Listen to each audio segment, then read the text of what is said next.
লঙ্কা বাটা দিয়ে বাটা মাছের ঝাল করবো। বাটা মাছগুলো লবণ হলুদ মাখিয়ে নিয়েছি, ভেজে নিচ্ছি।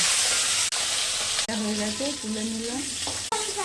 শুকনো লঙ্কা দিলাম, একটু কালো জিরে, সরষে বাটাটা দিয়ে দিলাম, হলুদ দিলাম, লবণ দিলাম, অল্প একটু চিনি দিলাম, জল দিয়ে দিলাম। এবার মাছগুলো দিয়ে দিলাম। মাছগুলো দিয়ে দিলাম, ঝোল হয়ে এসছে, একটু ফুটবে, 5 মিনিট নামিয়ে নেব। বাটা মাছের ঝাল হয়ে গেছে। সরষে লঙ্কা কাঁচা লঙ্কা বাটা দিই বাটা মাছের ঝাল।